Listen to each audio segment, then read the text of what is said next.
You're listening to Whoa! Potluck.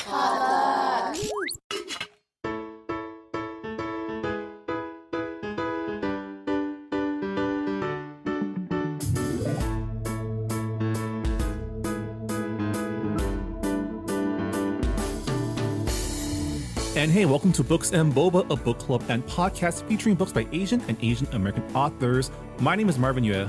And I'm Rira Yu. And we are here to discuss our December 2025 book club pick, Blackmail and Bibingka by Mia P. Manansala. And even though we are discussing our December 2025 pick, this is our first episode of 2026. Rira, Happy New Year. I feel like I haven't talked to you since before the holidays. That's true. We unintentionally took like a break. It was like 2 weeks of no recording, no reading, which is actually kind of nice. But now we're trying to get back into a groove of things. I remember like last year during this time, we were also late on releasing our January or December book club pick because I was fleeing from a fire. Yeah. So. It was my first holiday season as a dad. And man, no one really prepares you for just how much time you don't have as a parent of young babies during the holidays, especially when all the family are in town and everyone wants to see them. And so every day we're just calling the babies to someone else. But yeah, glad to be back into the swing of things. Thank you to everyone patiently waiting for our thoughts on Blackmail and Bibingka. I'm looking forward to getting into this story with you, Rira. I know you finished the book a while ago, and I also finished the book a while ago. So I read this book twice, you guys, and I still like it feels like a haze. So I will do my best. I do have like a few bullet points, but yeah, we'll see. We'll see how it goes. Yeah, it should be fun.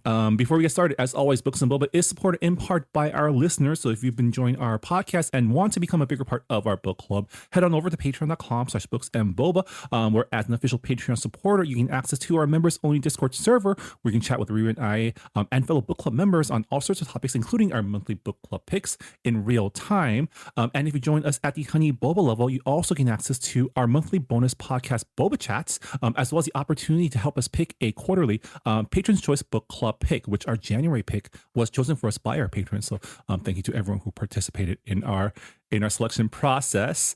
As always, a quick spoiler warning.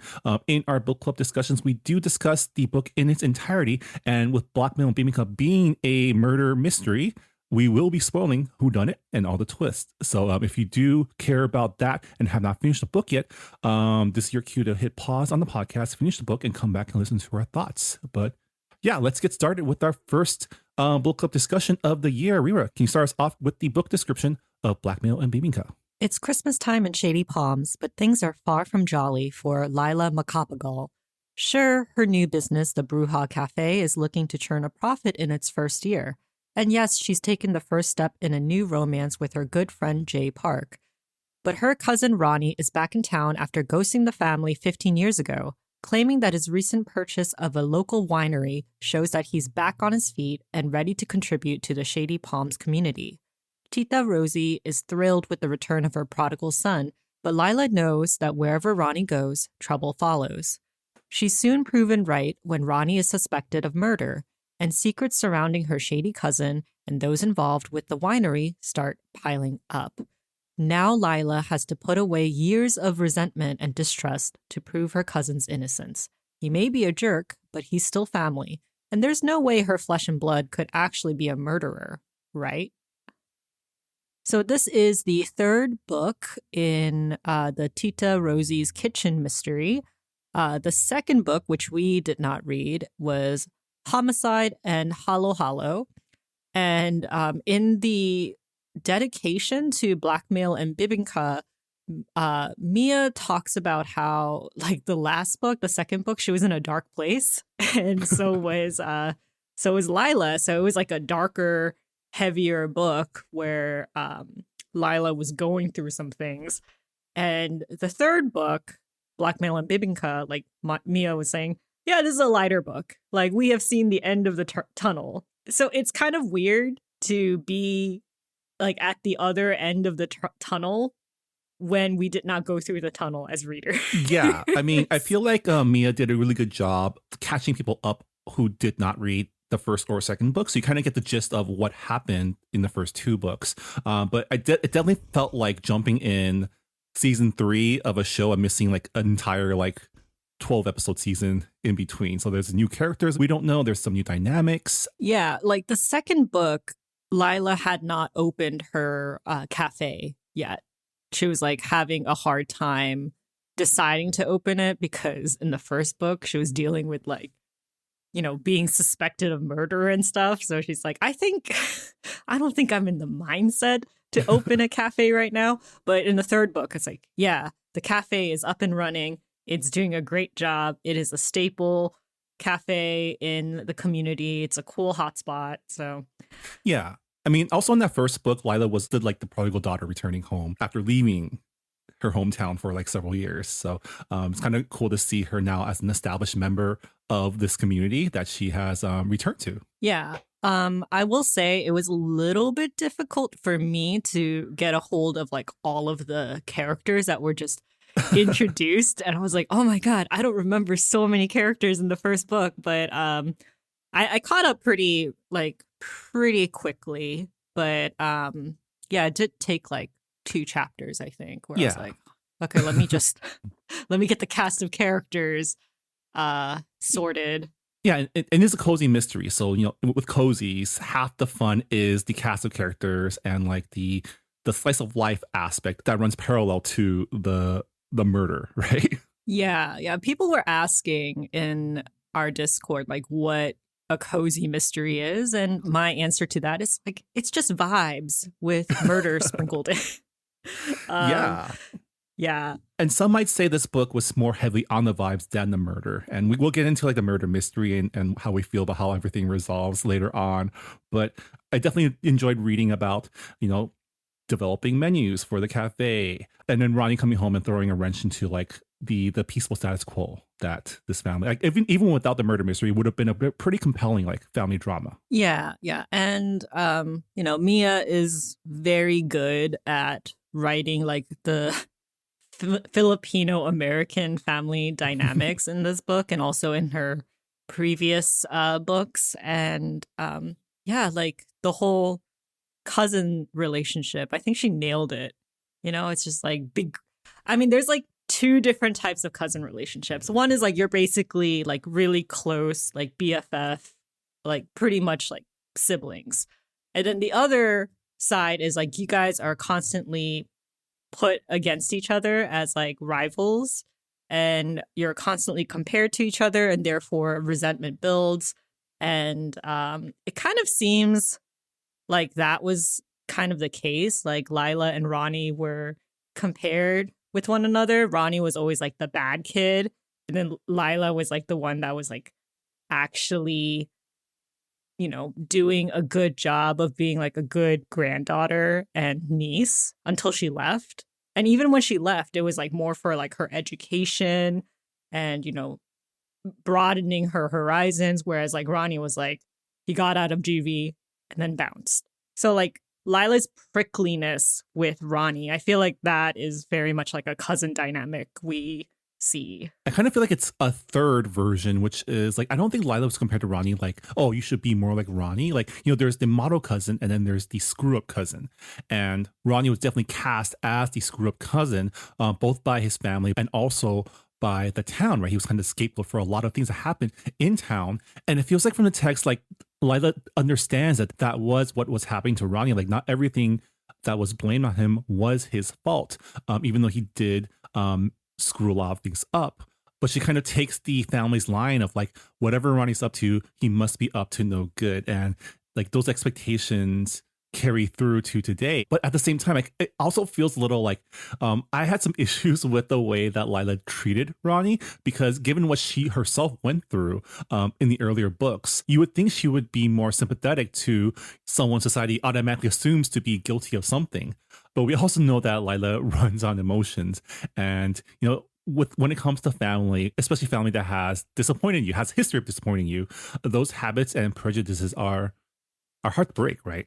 I feel like with Lila, because she is an orphan and she was raised by Tita Rosie, like seeing Ronnie like screw up and being like causing drama, even though it's like not entirely his fault. Like it's just like you're breaking Tita Rosie's heart. It's up to me to be like a good niece and like a good like daughter for her and like provide for her because you're doing such a bad job. And then he left for 15 years and she's like, of course I'm mad at you because like Tita Rosie went through a lot and like she didn't hear from him at all. No phone call or anything. She didn't even know that if he was like alive or still in the country. So I can understand like Lila being like, what the fuck are you doing here? Don't mess things up, especially when like the family is as stronger than ever. But it is like, I think Lila understands after being accused of murder in the first book that it's like, yeah, like this town is very trigger happy when it comes to like using someone as a scapegoat because they don't want to deal with a problem. Same thing with like the sheriff in town or the head of like the detective division who's just like, I don't care what the solution is as long as it's resolved. Like, yeah, he just needs it cleared. And I think that's what didn't sit well with me was like I understood where emotionally it was coming from, but like rationally, like it felt a little unfair to Ronnie. And I agree, he does screw up a lot and he does make a lot of bad decisions.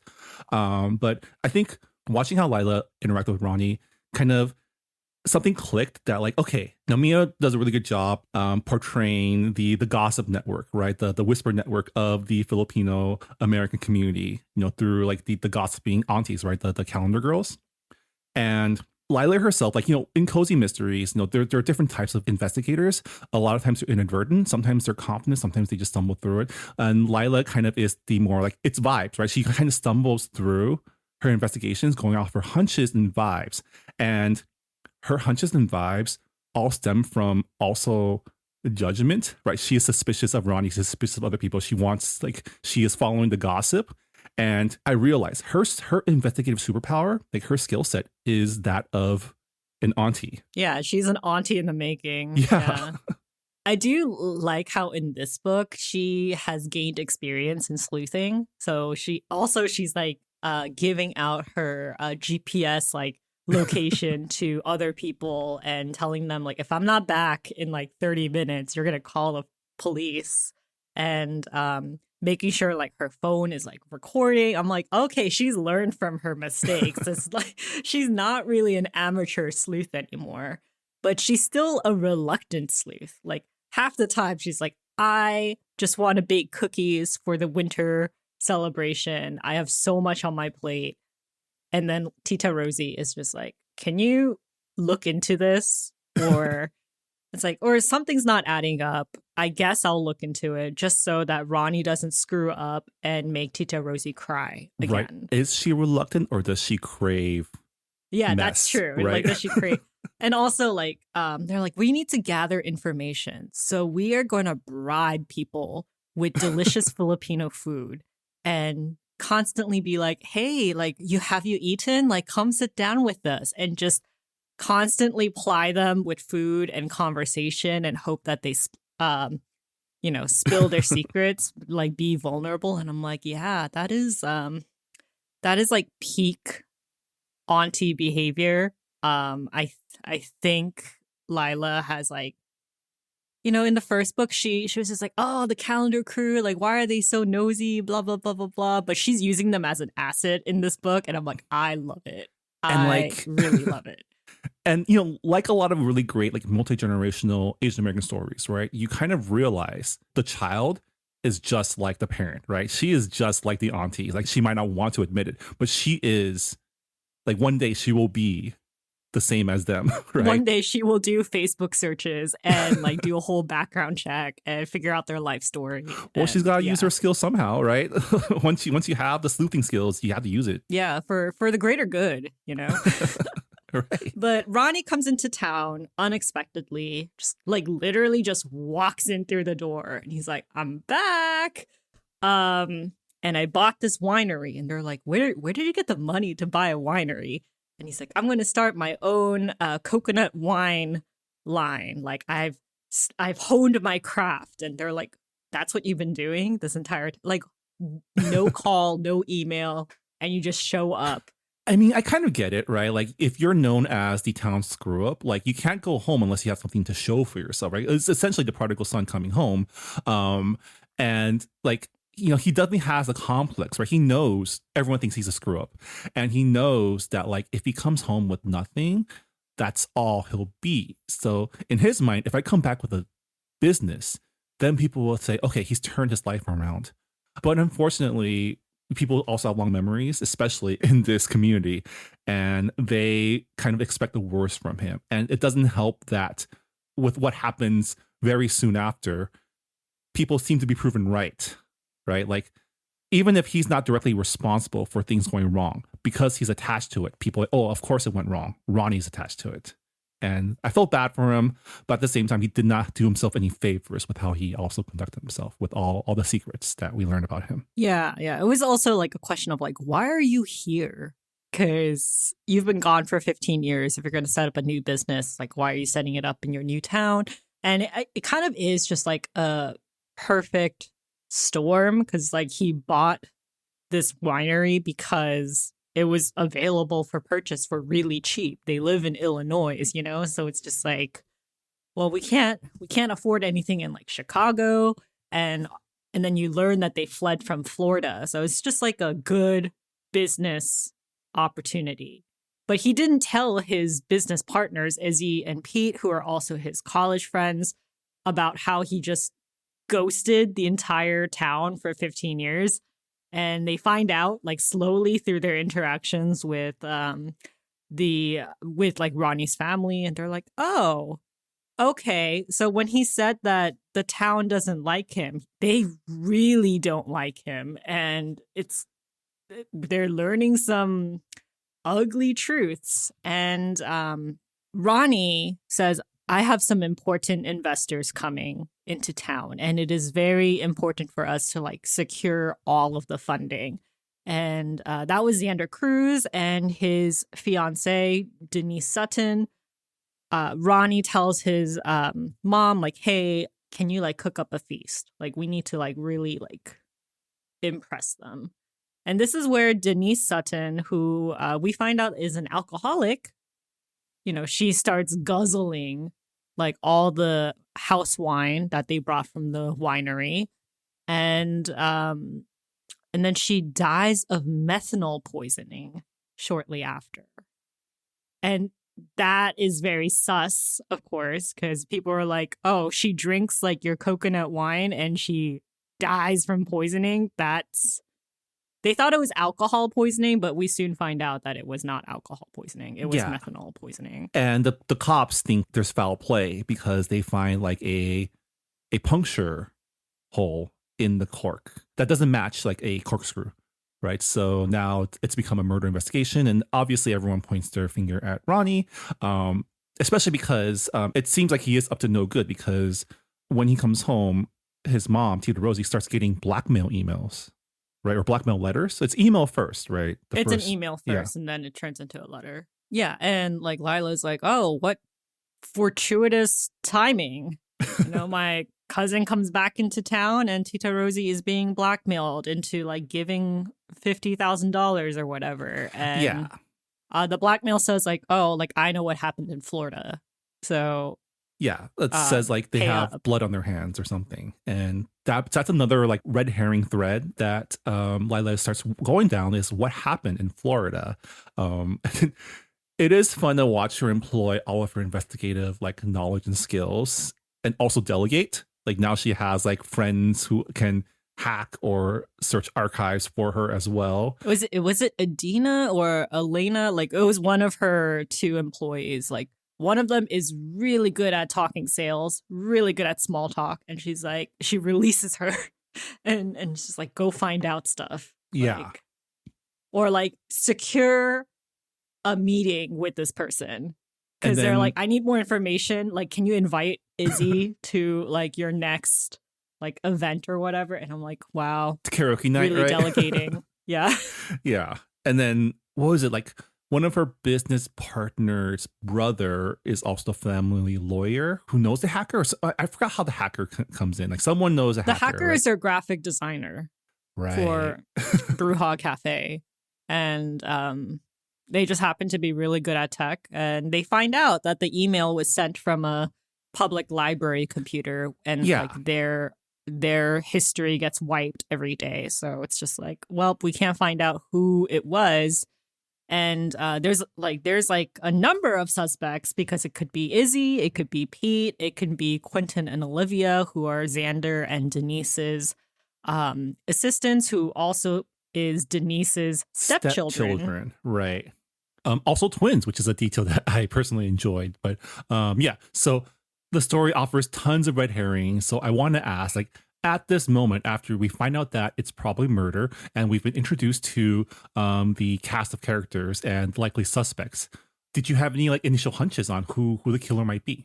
Okay, but here's the thing. Like in real life, when someone dies, the first thing you look for is, their spouse. And in this case, we have Denise's fiance. So I was like, oh, might be him. Like 80%. Sure, but then that would be too easy for a mystery. So it's like, okay, 20% left. Like, who's left? And I thought it would be Pete because I was like, I don't know, this guy like is kind of jealous of He gave bad Ronnie. vibes, right? Yeah, I'm like, Pete is like super serious. He is like the quote unquote dependable one in the trio. He and Izzy have been together since like their meeting in college, and Ronnie is pretty much in love with Izzy, and Pete is jealous of Ronnie because he's like, even though he's like the black sheep of the family, he's very charming and he gets along with Izzy really well. Also, his fiance and Ronnie have impeccable chemistry, right? Or way better chemistry than he has with his fiance. Yeah, so I was like, okay, we have someone who is jealous of the guy who is being blamed for the murder. So I was like, isn't that convenient? So that was my pick throughout the story. I think the book wants you, obviously everyone suspects Ronnie in universe, but those of us who are genre savvy know it's never the most obvious suspect. And also Ronnie gives the impression of this arc's new recruit. Like from the setup from the past two books, Lila's forming her party. Every single episode, it's like a shonen anime or like a JRPG, right? Every single arc, you gain a party member, right? The last book, she gained like her marketing intern. And so Ronnie, I pegged as this arc's recruit. And obviously, I felt like it couldn't be Izzy because Ronnie needed to get his girl, right? So my initial suspects were actually the twins and Pete. The twins because they seem to have an adversarial relationship with Xander and Denise, as well as having like, again, being genre savvy, knowing that there were some of the few people who had access to giving Denise the poison drink. And I suspected Pete at this point because we didn't know a lot about him, besides the fact that he was Izzy's fiance, which sets him up in opposition to Ronnie. Yeah, like one of the red herrings is, the twins and their animosity toward Xander. And, you think that animosity extends to Denise, especially when you find out that she's the stepmother and that she married their father for pretty much money. And they see her kind of as a gold digger. But she was actually like a really decent stepmother to them. And they were like, yeah, she has her issues, but, she gave us a job and, she made sure that we still get our allowance as long as we're employed. So our life could be harder. So we don't really have a reason to kill her necessarily. It's not like we hated her. We hate Xander because we don't think he's good enough. Yeah, they also see him as the gold digger of the gold digger, right? Yeah. I do feel like the whole like mystery could have been solved earlier if they had learned of the will earlier, but I guess that stuff is private, so they don't. It's not really public knowledge, right?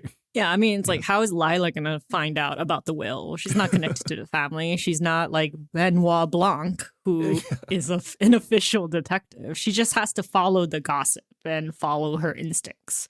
And her instincts makes her think, okay, I need to figure out what kind of relationship Denise had with her fiance. Because obviously you always go after the spouse in a domestic murder.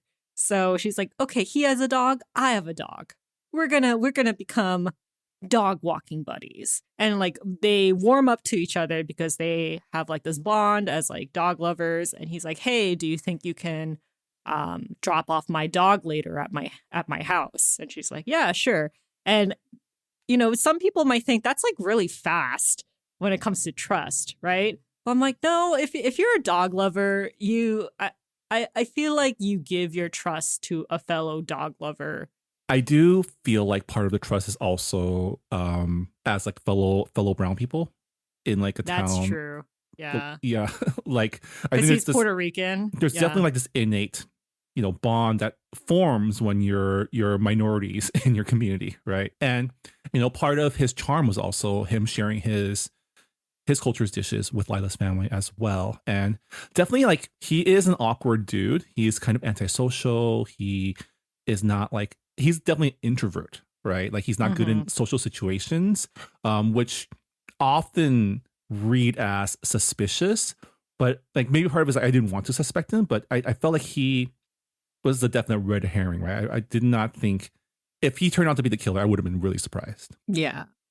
Calendar crew, they're the ones who are spending the most amount of time with Xander, initially to just dig. But then I love how this relationship turns genuine. They're like, oh, you like lost your fiance. You have to like go through her things. Like, also like they took him to a casino because they're like, hey, you should probably, you could need, you probably need like a pick me up. And then as soon as they find out that he has like a gambling addiction and they're like, oh no, okay, we are leaving. We can do another game night with our church and gamble with like favors so that you don't actually gamble with your money. And when we find out that he has a gambling addiction or like a prior history with gambling addiction, I was like, okay, something's going on. He probably used Denise's money to tie himself with this winery. It just seems like this investment in this winery wasn't 100% secured, and Denise probably knew something was off and was probably gonna cut funding from them because she is like the person who is holding the purse strings. So that was like my initial, I'm like, okay, like Xander might not be the killer, but he has like the strongest motives right now. And I've seen men in real life get real embarrassed that their partner has more money than them and have killed to get control of that money. So I was like, okay. I mean, it's fiction, but we're going with real life logic. I can see that, but I also like I felt like that was such a big like it screamed red herring to me. I felt like the actual reason was something yet to be revealed. It would have been too easy to have that been the reason and being revealed that early in the. And again, this being genre savvy and not exactly like kind of going with it. Yeah, I mean, for like a hot second, like readers can suspect Izzy because she starts like disappearing. They're like, oh, I have to run. And then it's like, you're not hanging out with your fiance. You're not hanging out with Ronnie. Where are you going? You're not at the winery either. Yeah. And then we find out that she is working a part-time job at a bar, at like a very popular bar that's like in like the next town over. And Lila finds out that Izzy is working this job because she wants to have a big wedding, but like obviously like they don't have the funding for the winery yet. And Pete, even though he is from a rich family, he has been disinherited. So she's like, okay, well, if I tell Pete that I'm working a part-time job, he's gonna have his ego hurt. So I have to keep this a secret. Well, they don't know he's been disinherited yet. That's the Oh, final never act mind, reveal never mind. that we find out. Well, Yeah. she's just like, oh, well, he has like a strange relationship with his rich parents. I guess he wasn't disinherited yet, but Yeah. she's like, And also she notices that there's something weird with finances. They haven't really been like the joint account has not been added to, right? Like yeah, her wedding account. Like Yeah. they've been consistently putting in money in there, and then she's like, he hasn't been putting anything in for the last like 2 months. they've also had like a prolonged engagement, right? And this is why I also felt like Izzy was a red herring because I pegged Izzy as endgame for Ronnie. And so I feel like she couldn't have been like, again, like I think the issue here is this I'm like being genre savvy instead of like going with the book, right? And I feel like part of that's just reading so many of these over the years. Like kind of We're start, like, connoisseurs of this you genre. start so. to like, you start to play Clue, right? You have your little checkboard. You're marking out who it couldn't be, who it could be, what the evidence is, based on the game and not based on the actual story. Also, was it Izzy? Was it Lila? I don't remember, but they pitch like a side project to Xander. I don't remember what it was. Sorry, it's been a while since I've read this book. There's a couple, but are you talking about the turning the winery into a brewery? Oh yeah, I think you're right. Yeah, so Yeah. they were like, okay, wine takes a really long time to make, and you can't open the winery yet. But Adina, or was it Elena, their family, who is like restaurateurs, they have like old equipment for making microbrews, and they're like, okay, why don't you sell microbrews for now, and then we can pair it with Brewha Cafe's pastries and whatever. And Xander's like, love it, let's do it. Olivia, one of the twins, one of the assistants, she's like, I've pitched ideas to you and you've rejected all of them. And she's like, what the fuck? And he's like, well, your ideas are not like not planned out enough or whatever. So I was like, okay, we have resentment here. I feel like maybe we need to revisit the twins. Who knows? Also, I was just like, this is really bad. But in a book where there's a bunch of characters of color, you're obviously going to suspect the white people, especially the rich white people. So I was like, Pete and maybe the twins at this point, because I'm like, Yeah. they're just so unpleasant. I kind of like Quentin. He was kind of sassy. But yeah, I think towards the end, we were definitely pointing towards the twins and Pete, which, spoiler, turns out to be correct. We can talk about how that whole works out a little bit later. Well, there's the red herring with Ronnie, because they're like, why is he like, who is this Penny person that is showing up on his phone? And immediately I'm like, oh, secret baby. Again, connoisseurs of this genre. Yeah, and, like who was, and just like soap operas in general. So I was like, yeah, he's a dad. well, also his password is Isaiah, right? Like, yeah, that too. I was just like, dude, that is his kid's name. yeah, that's a baby's name right there. I feel like, even though it was obviously red herring to us, the reader, the fact that he was making secret payments to a mysterious person that he hasn't told anyone about also triggered Lila's auntie nosiness reflex, right? Yeah, pretty much. Okay, so like she bribes the security guard at the winery with cookies, and she breaks into Ronnie's computer. I mean, I say break in like the loosest terms because the guy has the password in like a folder with like a Post-it. So really, is it breaking in? And it's like very funny as she's like typing in his password. She's like, oh man, like I would be so easily hacked into with my home computer because I can't remember my passwords at all. And I also write them down or have it on like autosave or whatever. But she checks his bank statements, and it turns out that he is depositing $3,000 every month, and he's been dipping into the winery account. And she's like, oh my God, this is extortion. Like someone, probably the blackmailer for Tita Rosie, is doing the same thing with Ronnie because he's afraid that his past in Florida is now going to damage his new business. And I was like, girl, what are you talking about? Like, it's I think she is obviously like child support payment. Yeah. I think she is so blinded by her like disappointment in Ronnie that, again, like we mentioned before, her first instinct is, Ronnie obviously messed something up. And that is obviously where this is. Like, she is falling for the red herring of it all, but also because Ronnie, he did keep it a secret. Like, it's a huge secret, right? It's a pretty, like, you claim to come back for your family, but you don't tell them they have an additional family. That's on Ronnie also for like not being upfront about it. I understand why, but also I think that the reason is bad. I mean, also he's not married. Like, he's a single dad. So that also comes with like stigma.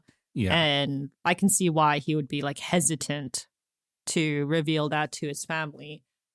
I mean, I'm kind of on Ronnie's side when it comes to like not revealing his child to his family, because like immediately Tita Rosie's like, I have a grandchild and you hid them from me for 3 years. And I'm like, you're not the parent though. Like, you're not the one taking care of this child. And quite honestly, you're not entitled to access to another person's child, even if they're your grandchildren. So I was on Ronnie's side for this, but I'm sure, other readers, different perspectives, biases. I feel like he understood how his family was going to react and what they were going to assume, right? Because his own dad was kind of a deadbeat too. And, I can understand not wanting to deal with that. I do at this point when Lila just like outs his secret child. I thought that was pretty messed up. Like, that was messed up. I was like, girl, what are you doing? Especially out in public, because this is at like the winter. Actually, was it at the Winter Festival? I don't remember now. I think, yeah, was it at the karaoke party? No, this was the Winter Festival, because remember the mayor made a big stink about it, that like they're ruining his Winter Festival. That's right. Right. Yeah. So it was at the Winter Festival. It's out in public. And trying to think like what else happened at this Winter Festival other than this big fight. Izzy runs away from the festival.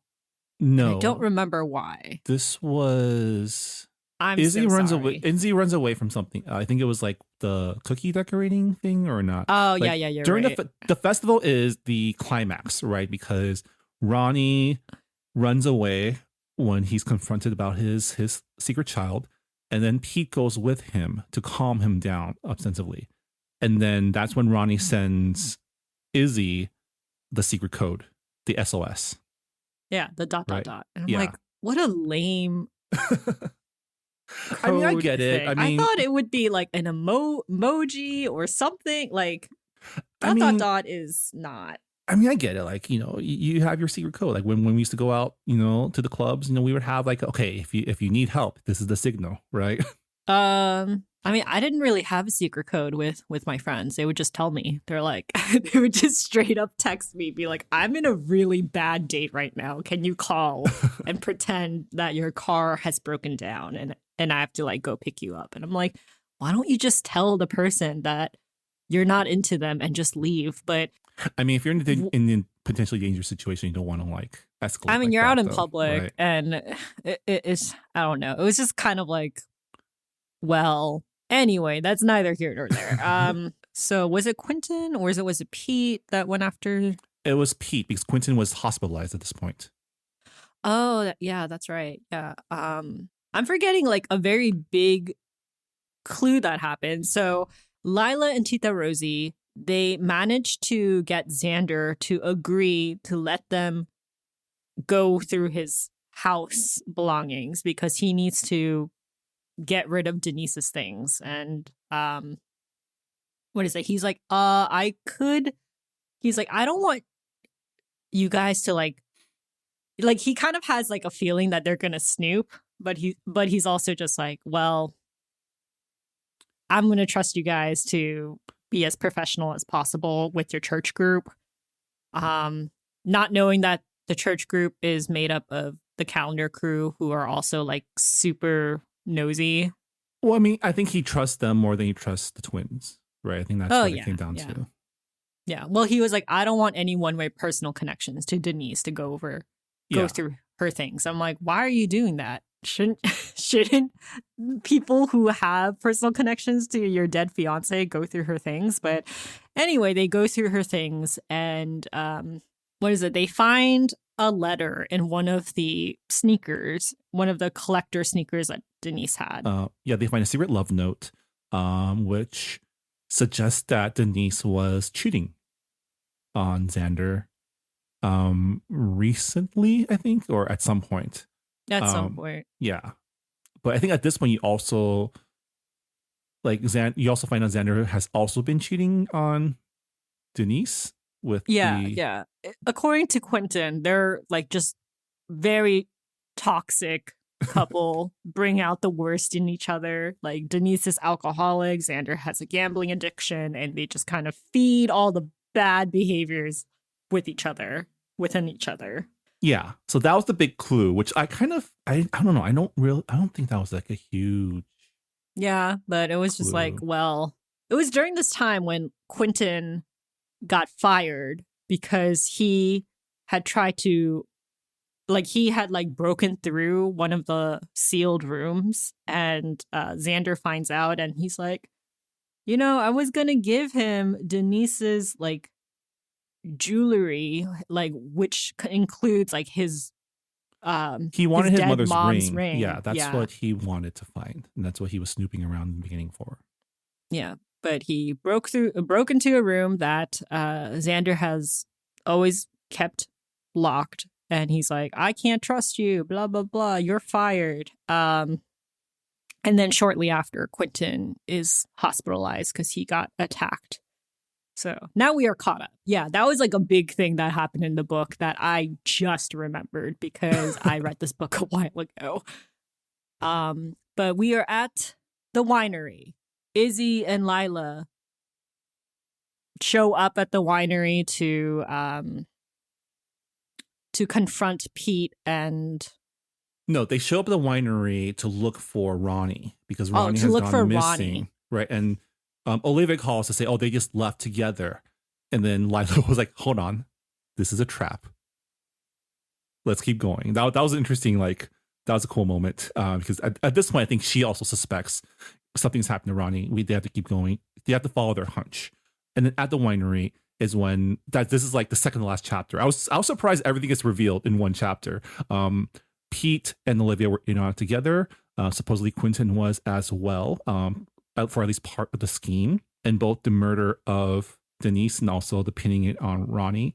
I will say we did miss one kind of moment where the murder weapon coincidentally falls out of Olivia's purse during I think this was during the cookie scene. The cookie decorating party. Yeah, maybe. It doesn't really matter, but her bag falls and a bunch of vitamin vials spill out. I forgot which vitamin it was, but she says it was B2, but I was like, no, that's methanol. To me, I was like, no, that's the murder weapon right there.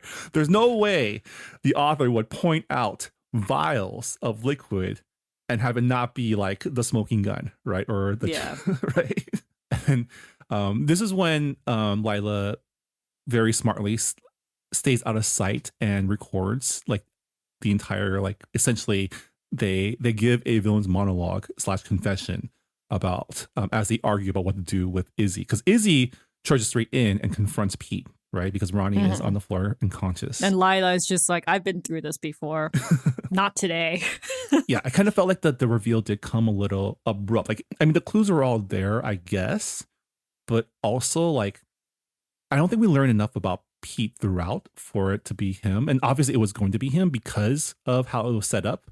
But I don't know. I just feel like I wish there was a little bit more to it. Yeah, we get to see Quentin quite a lot, and we kind of understand what type of person he is. He's a hot mess, and he is pretty reckless, especially when he was looking for his mom's ring. And you should probably be better at sneaking. But with Olivia, we don't really get much out of her. We know that she's the cooler one out of the twins. She has less external beef with Xander. And also, like, she's like, oh, I'm vegan, but I'm not really vegan because, or no, she says, like, I used to be vegan, but now I can't be vegan because of, like, health issues. And that's, like, the one thing that we kind of know about her, and that's it. I kind of wish I saw more of, like, Olivia, maybe, like, a scene with Olivia and Pete, like, just, like, a very subtle interaction between the two, just to tie everything together a little bit nicer at the end. Yeah, I feel like the reasoning being, like, we find out that the reason they wanted to kill Denise was because of their father's will, which states that if Denise dies without an heir, they get the inheritance, right? Which is a pretty, like, I feel like it's a pretty standard murder motive in a murder mystery regarding, like, inheritance. Like, we find out from the calendar crew early on that Denise had stepchildren, and that her husband, her former husband who passed away, he was like a rich guy who decided to not include his stepchildren in his will because he wanted them to make their own way. Like, Yeah. we find out very early on, but then we don't find out that Quentin and Olivia are those stepchildren. Yeah. So after we find that out, we're like, okay, like, the motive is sort of building up, but it's kind of being pointed more towards Quentin. Yeah, and so one of our book club members, Jin, had this to say about the quick resolution, which is, like, she didn't mind the quick resolution this time, mostly because she felt swamped by the end of year stuff. But a slower burn would have been nice, and she's wondering what kind of ending would you have wanted. And I kind of feel like I don't really mind how it resolved, like the resolution. I don't mind that these were the killers, but I don't know. I personally wish that it was more, like, connected more to, like, the themes of the book, right? This theme, like, the main conflict in this book, besides the murder, is kind of Ronnie returning home and kind of shaking things up and not knowing if you can trust him. And, part of the scheme of Pete and the twins were to blackmail Tita Rosie, because Ronnie had told them that, oh, my family's pretty well off, they have businesses, and that's why they were trying to get money out of her, because we learned that, the twins did not get the inheritance, so they had to work for their keep, so they don't have as much money as they would like. And we also learned that Pete similarly has also been disinherited by his family, and so that's why he was also dipping into the company funds, right? And so we find out, the motive for them is money, right? They just need the money. And, I guess that does make sense. But part of me leading up to the reveal was expecting that Ronnie's relationship to his family will be part of the calculus, right? Like, knowing that they had a scapegoat in Ronnie that already has a bad rep in the community, and using that as a smokescreen. I kind of wish that played more into the villain's, like, plan, and that would link more, and that would link back to, like, Lila realizing that, oh, she was also being played because of her prejudice against her cousin, right?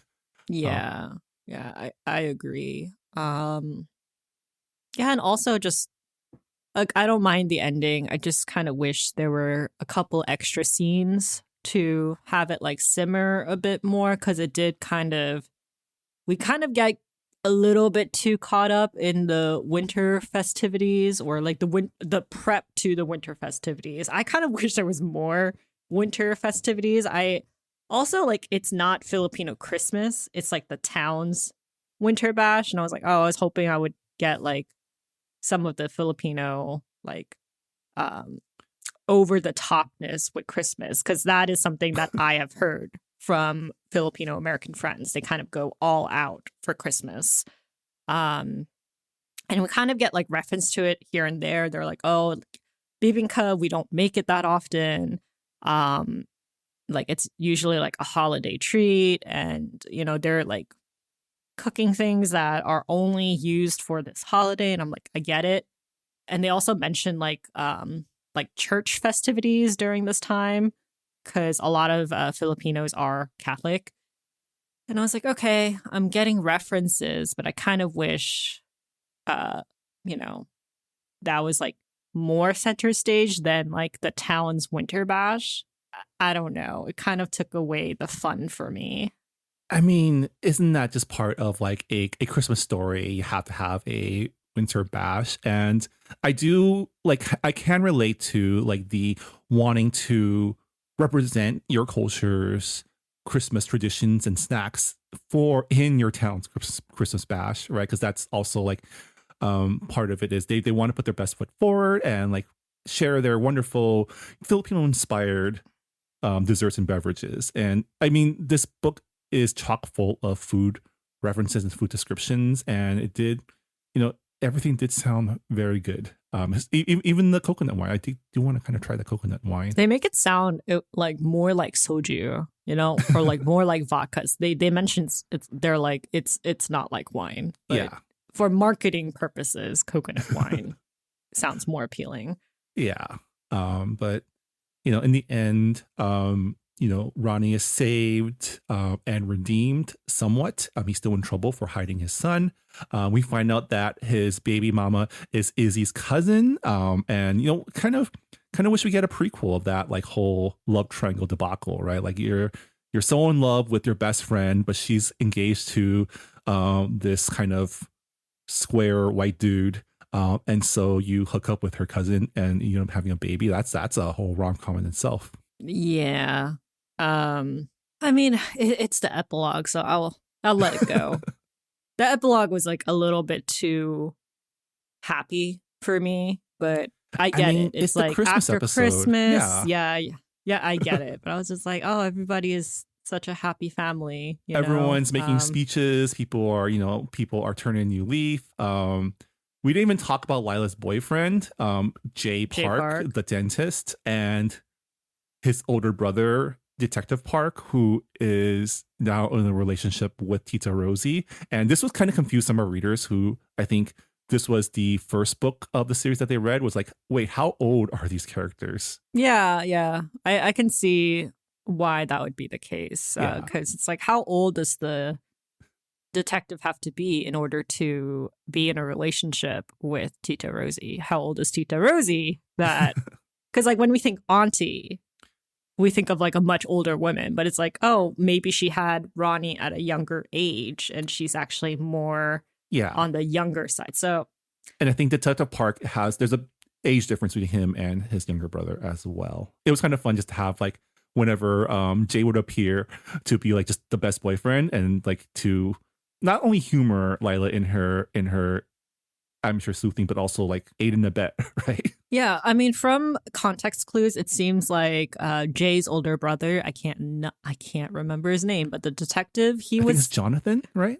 Yeah, Jonathan. Yeah, like apparently, like in the last book, he was kind of rude to Lila and was kind of like against her investigations. Was kind of like a stumbling block. So it is interesting that in this book he's like, I'm not officially on the case for Denise's death, so I can sort of help you, but at the same time I need to make it not so obvious that I am biased towards you guys because I would get in trouble.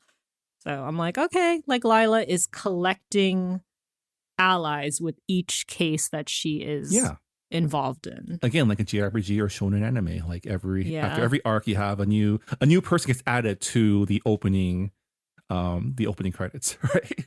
Yeah. But the real stars of this book were the dogs. They were very cute. Yes. They were very, very cute. I love wiener dogs. So the fact that Lila has one is terrific. I just like wiener dogs with food names. Like my cousin had a dachshund named Nacho, and he was the best boy. Oh, that's great. Yeah. There's this one pug that I follow on Instagram. His name is Wonton. And I'm like, dogs with food names are the best. And I do like how Nisa was kind of integral to the investigation again with Xander having a dog, having a pit, and like there's a reason why. Yeah, I mean, Lila has used every resource in her repertoire to find the gossip, to find the chisme. And she is very good at it. One day she'll be a very good auntie. Other younger members of the community, beware, because you will never get anything past Tita Lila in the future. Yeah, Isaiah has to watch out in the future. um, Yeah. yeah. So you picked this book because it was Christmas themed, and you did mention that you wish there was more Filipino Christmas. But did you feel like this fulfilled your goal in bringing the Christmas vibes to our Books and Boba book club pick? I think so. Yeah. There was like cookie decorating, and you know, it was jolly. It was festive. I just wish it was more Christmas, but I think it did the job. Yeah, I did love that everything revolved around getting ready for the Christmas celebration. And if only there wasn't this pesky murder to sidetrack everyone at every moment. Our book club member, Kapuchin, also asked if any of us tried the recipes at the back of the book. I will say I did not because I didn't have the time. And these recipes are very involved. Like there's a lot to go in there's a lot that goes into preparing a bibingka. I mean, even like Lola, the grandmother, the matriarch, like she makes bibingka by like cooking it over charcoal, and that's like the OG legit way to do it. Yeah. I'm pretty sure like Mia experimented so that she could have like the right recipes to feature in her book, but I am not a baker. I hardly like cooking. I cook for survival, so absolutely no way I would make it. Yeah, I guess with that, that'll do it for our discussion of Blackmail and Bibingka by Mia P. Manansala. Any final thoughts about the book? I think it was a good read for the end of 2025, and I'm glad that we're starting off 2026 with, I guess, like a lighter discussion. You know, I don't think I could have dived into something way too literary. You know. Like my brain is not there yet. So it's nice to ease back into book club discussions without, you know, heavy hitting themes. It's like, it's fun. It's the vibes. It's Christmas, holidays. Yeah, I had a great time returning to Shady Palms, reconnecting with these characters. A cozy mystery is just, you know, it's vibes, and it's also just, it's comfort food, right? And I had a really good time just like, you know, reading through. I say read, I listened to the audiobook because, again, very busy during the holidays. And it was just fun to follow Lila as she went about her investigation while also preparing for the big festival, managing her family, managing her relationships. You know, I still feel like she was a little hard on Ronnie throughout the entire time. And I don't know why I sympathize with Ronnie so much, but I just, you know, again, I wish, so here's the thing. I wish she had come to terms with how her prejudice towards Ronnie affected her during the investigation and her relationship to Ronnie, and especially her outing of Ronnie's secret child in such a public manner. I wonder if that will come back or be addressed in future books.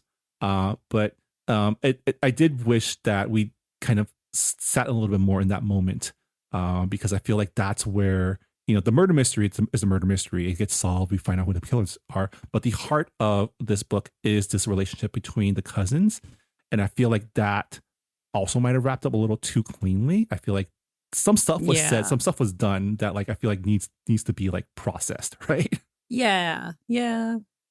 I mean, we have that confrontation with like Lila being like, it's like you walked out and he's like, I cannot believe you made Tita Rosie cry again. Like, how can you do this after your dad like walked out and blah, blah, blah, blah, blah. And I'm just like, okay, this is a lot of dumping blame onto Ronnie. And Ronnie said some things too, being like, well, you ran away too. And Lila being like, that's different. I went to go like get my education and stuff. And I just felt like that conversation could have opened up more wounds. I feel like not just wounds, but like also more self-reflection from Lila as well. Because I feel like in the end, I guess I wanted more catharsis on her end too, of like, she's also doing to Ronnie what the community did to Ronnie, and that might not be okay, you know? I did like the scene at the karaoke party where they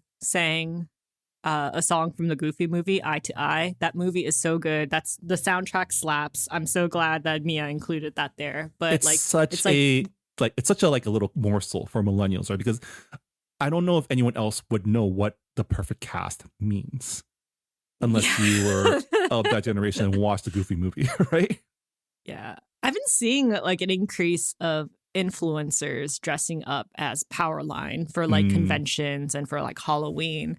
And I'm like, I'm so glad that we all agree that the Goofy movie is one of the best movies of our generation. I watched that movie in the theater. Did you also go to the theater to watch it? No, I don't think so. I think we got it. We definitely got it on VHS or DVD. I don't remember which one, but my brother freaking loved that movie. And for me, I was like, the music is so good. And this was before streaming, but now I could listen to the entire album on streaming. The 2 Powerline songs are so great. And I love the opening song as well. But yeah, like I loved how the cousins were like, okay, we are working together to get the perfect score in karaoke because Filipinos take karaoke very, very seriously. And I just love that like bonding moment. That was a nice scene. Yeah. So yeah, thanks for listening to our discussion of Blackmail and Bibingka. If you have any thoughts about what we discussed here or thoughts about the book itself, please let us know either on Goodreads or our Discord server. We always love to hear your feedback on our episodes whenever possible. I guess before we go, we should announce what book we will be reading for our first book club pick of 2026. This was a patron's choice pick. So thank you to all of our Honey Boba members for helping us decide what book to read. So our January 2026 Books and Boba book club pick is Reef by Ramesh Gunasekera. It is a historical fiction coming of age story about a young Sri Lankan chef and his life working for an opulent manor in Sri Lanka during a time of growing political turmoil. This book came out in 1996, so it is an oldie. And the author, Ramesh Gunasekera, is a Booker Prize finalist. So I would say this is more towards the capital L of literary. So thank you to our patrons for voting on this book. And there is no ebook version of this book, unfortunately. So check your libraries. And also you can order the book online for like a paperback, hardcover edition on our bookshop.org affiliate page or wherever you guys find your books. Yeah, so looking forward to discussing Reef with you at the end of the month. If you are a Patreon supporter, do check our Discord for our reading schedule so you can discuss with us week to week. But yeah, that'll do it for this first episode of Books and Boba for 2026. Thank you so much for listening to our discussion of Blackmail and Bibingka by Mia P. Manansala, and we'll see you all next time. Happy New Year, and I'll see y'all later. Bye, everybody. Bye. Thanks for listening to Books and Boba. This podcast was hosted by Marvin Yue and Rira Yu and edited and produced by Marvin Yue.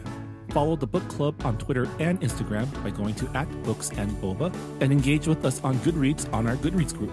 You can also check out past episodes of the podcast by going to booksandboba.com and by subscribing to us on your favorite podcast app. Don't forget, you can support Books and Boba and Asian American authors by purchasing books at our bookshop.org account.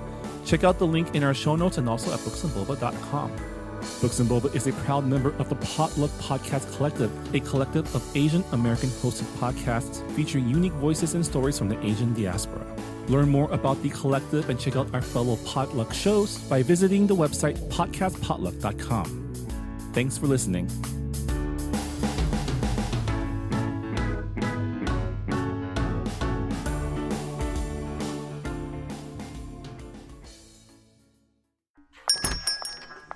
Hungry for spicy food and even hotter conversations? Craving community and authentic storytelling? Then join the table. This is Minor Legends, a new comedy fiction podcast supported by Potluck. Pull up every week with me, Angela Wong Carbone, and follow the stories of me and my friends as we serve up tasty tales of what it means to be Asian American at our weekly dinner hang. If you enjoy deep dishing on absurd stereotypes like tiger moms who tutor your dating game rather than grades, the insanity of your parents' immigration story, to the legend of that one good Asian cousin you can never live up to, then pull up a seat and grab a plate. Featuring dinner guests like Ronnie Chang, Brian Park, Usama Siddiqui, Celia Au, Harry Young, Supriya Ganesh, and more. It's a tasty rotation that'll leave you belly laughing and steeped in relatable and spicy conversations. Can you take the heat? Listen now for free wherever you get your podcasts.